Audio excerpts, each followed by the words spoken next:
Hello everyone, আমি তোমাদের বন্ধু সঞ্চারী টেক লাইফ উইথ সঞ্চারী চ্যানেলে তোমাদের সকলকে স্বাগত জানাই। তো এতদিন আমি টেক ভিডিওস শেয়ার করছিলাম, তো এখন আমি রেসিপিজও শেয়ার করছি। তো আজ আমি তোমাদের সম্পূর্ণ চাইনিজ পদ্ধতিতে এগ চিকেন হাক্কা নুডলস কীভাবে ঘরোয়া ভাবে বানাতে পারো সেটাই শেয়ার করবো। পাশে থাকো, আশা করি তোমাদের ভালো লাগবে। তো এগ চিকেন হাক্কা নুডলস বানানোর জন্য আমি কী কী নিয়েছি দেখো ইনগ্রিডিয়েন্টস। এই চিংসের এই হাক্কা নুডলসের প্যাকেটটা, এইটাই দিয়ে আমি বানাই। ভেজ পাওয়া যায়, এগ পাওয়া যায়, চিকেন ফ্লেভার পাওয়া যায়, এর মধ্যে একটা টেস্ট মেকারও থাকে পাউচ। তো সেটা না হলেও চলে, সেটা দিয়েও ছাড়াও মাঝে মধ্যে বানাই। আর এখানে দেখো ক্যাপসিকাম কুচি, আজকে আর গাজর বিনস নিয়ে নিই, আর পেঁয়াজ কুচি, আর তার উপরে 3 কোয়া মতো রসুন কুচিয়ে নিয়েছি, লঙ্কা কুচি, ধনে পাতাটা ছিল না তাই দিইনি, 2টো ডিম, আর এখানে এগুলো অরিগ্যানো চিলি ফ্লেক্সের এই পাউচ প্যাক। আর এখানে চিকেনের পিসগুলোকে আমি সাদা তেলে হালকা টস করে নিয়েছি, আদা কুচি, রসুন কুচি, মানে আদা রসুন, গ্রেটেড আদা রসুন দিয়ে, আর নুন আর গোলমরিচের গুঁড়ো দিয়ে জাস্ট একটু টস করে নিয়ে জল দিয়ে একটুখানি ভাপিয়ে, মানে একটু সেদ্ধ মতো করে নিয়েছি। স্টকটা ফেলে নিই, একটু সামান্য স্টক আছে এর মধ্যে, তো এই দিয়েই বানিয়ে নেব। এগুলো আমি ব্লিঙ্কিতে কিনি, এখন তো ইজিলি অ্যাভেলেবেল এই সমস্ত অনলাইন শপিং অ্যাপগুলোতে। তো ব্লিঙ্কিট থেকেই অর্ডার দিয়ে এগুলি কেনা, এই চিলি ফ্লেক্স, এই নুডলসের প্যাকেট, আর আপনার মার্টেও পাওয়া যায়। তো এটা আপাতত আমি ব্লিঙ্কিট থেকেই কেনা, তাই দেখিয়ে দিলাম। তো প্রথমে আমি ডিমটা ভেজে নেবো। চলো শুরু করে দেওয়া যাক। অনেকটা মানে কাজটা একটু এগিয়ে রাখার জন্য চিকেনটা আমি আগেই বানিয়ে নিয়েছিলাম, জাস্ট নুন গোলমরিচ আর সাদা তেল দিয়ে একটু টস করে নিয়ে, আর দিয়েছি গ্রেটেড আদা রসুন, এই 4-5 কোয়া রসুন আর সামান্য একটু আদা গ্রেট করে দিয়েছি, ব্যাস। তারপরে তো চলো রান্নাটা শুরু করা যাক। তো প্রথমেই কড়াইতে সাদা তেল দিয়ে নিয়েছি, ডিমের ঝুড়িটা বানিয়ে নেব। প্রথমে আমি 2টো ডিম একসাথে নুন আর গোলমরিচের গুঁড়ো দিয়ে ফেটিয়ে নিয়ে ভালো করে এবার কড়াইতে দিয়ে ভালো করে নেড়ে চেড়ে ঝুড়িটা বানিয়ে নিচ্ছি। তো এই রান্না করতে করতে কয়েকটা কথা বলি বন্ধুরা। তো আগে আমি ফেসবুকে খুবই রান্নার ভিডিও, নতুন নতুন রেসিপিস শেয়ার করতাম। এখন থেকে মাঝে মধ্যেই এই ভিডিও সেকশানে তোমাদের জন্য নতুন নতুন রেসিপিস নিয়ে আসবো। ডিমের ঝুড়িটা হয়ে গেছে, এবার ওটাকে নামিয়ে নিলাম। এবার আমি ওই কড়াতেই জল ঢেলে দিলাম, কারণ আমি নুডলসগুলো এবার সেদ্ধ করে নেব। তো জলের মধ্যে দিয়ে দিলাম সামান্য পরিমাণ নুন, আন্দাজ মতো, কারণ নুডলসগুলোর মধ্যেও নুনটা ঢুকবে, সে কারণে আমি সবসময় জলের মধ্যে নুন আর সাদা তেল দুটো দিয়েই সেদ্ধ করি। আর সাদা তেলটা দিলে কী হবে, নুডলসগুলো ঝরঝরে হবে আর কি। তো সেই কারণে কিছুটা এই 1 চামচ মতো সাদা তেল দিয়ে দিলাম। আর এদিকে দেখো এই যে টেস্ট মেকারটা ছিল ওই প্যাকেটের মধ্যে থাকেই, চিংসের ওই প্যাকেটের মধ্যে, আমি ব্লিঙ্কিট থেকে অর্ডার করেছি, আপনার মার্ট থেকেও করি, আগে বিগ বাস্কেটেও করতাম। তো বিগ বাস্কেটে একটু আসতে সময় লাগে, কিন্তু ব্লিঙ্কিটে আপনার মার্টে তাড়াতাড়ি চলে আসে। তো অলরেডি দেখো আমার নুডলসগুলো সেদ্ধ হয়ে এসেছে, একটু সময় লাগে এটা। আমি সাধারণত এই নুডলসটাই রান্না করি, চাউমিন আমাদের ঘরে কেউ খায় না।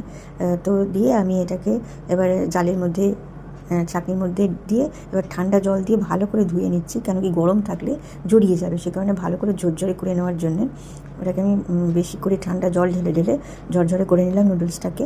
আর একটু হাতে করে আমি সাদা তেলও উপর থেকে এর মধ্যে মাখিয়ে নিয়েছি। দেখো কতটা ঝরঝরে হয়েছে সেটাই দেখাচ্ছি তোমাদের। তো তারপর কড়াইটাকে ভালো করে মেজে ধুয়ে পরিষ্কার করে তারপরে আবার গ্যাস ওভেনে বসিয়ে তার মধ্যে সাদা তেল দিয়ে এবারে আমি মেন রান্নাটায় ফিরে যাব। কড়াইটা ওইরকমভাবে রেখে যদি আমি এমনি ধুয়ে বসিয়ে দিতাম, তাহলে কিন্তু ওই যে নুডলসটা সেদ্ধ করেছিলাম সেই সবগুলো একটু একটু লেগে থাকলে না, ওই একটা কীরকম লালচে, মানে লেগে লেগে যায়। সেই কারণে আমি ভালো করে আগে ধুয়ে মুছে পরিষ্কার করে তারপরে আবার মেন রান্নাটায় ফিরে এলাম।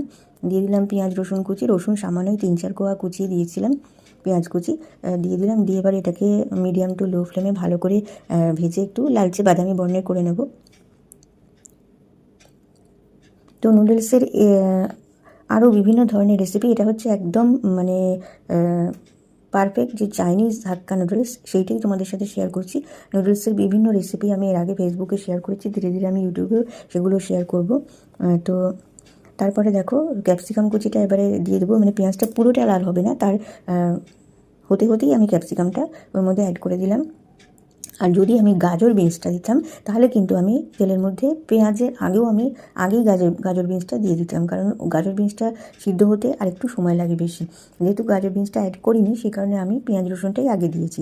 আদারওয়াইজ আমি যদি গাজর বিনসটা যখন আমি দিই, তখন আমি ওইগুলোই আগে দিই, তারপরে একে একে এই বাকি ইনগ্রিডিয়েন্টসগুলো অ্যাড করি। তো এবার ক্যাপসিকামটা দেওয়ার পর আবারও কিছুক্ষণ এই ধরো মিনিট খানেক আমি এইরকমই মিডিয়াম টু লো ফ্লেমে ভালো করে নাড়াচাড়া করে নিচ্ছি।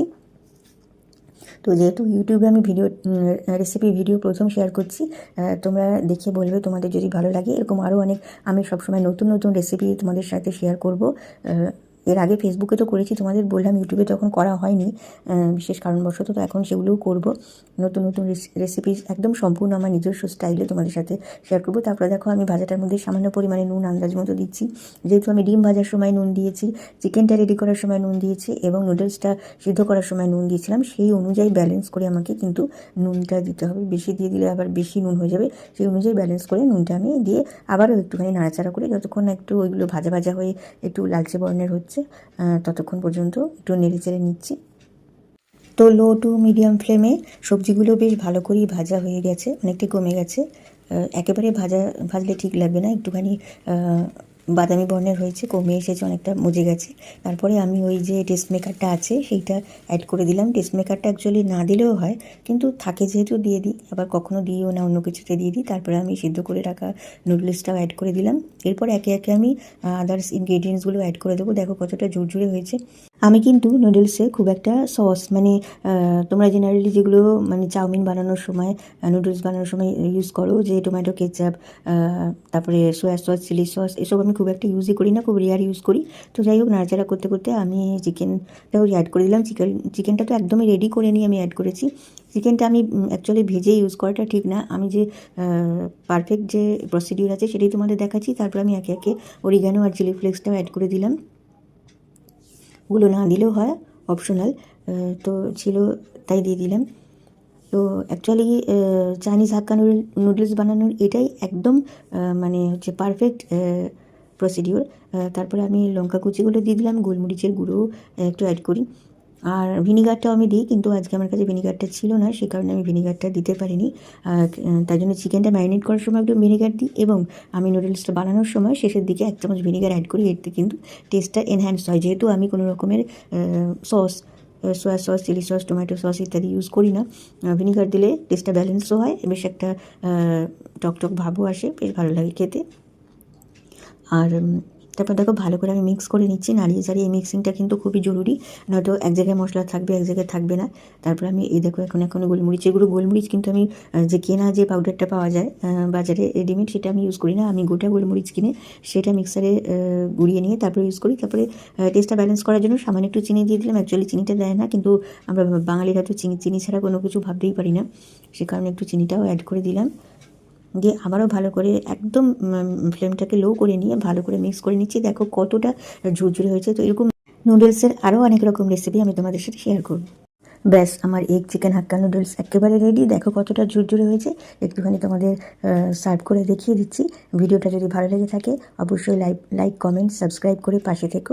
আর হ্যাঁ, সর্বপ্রথম নোটিফিকেশান পাওয়ার জন্য বেল আইকনটা অন করতে কিন্তু ভুলো না বন্ধুরা। দেখা হচ্ছে পরবর্তী ভিডিওতে নতুন কোনো রেসিপির সাথে।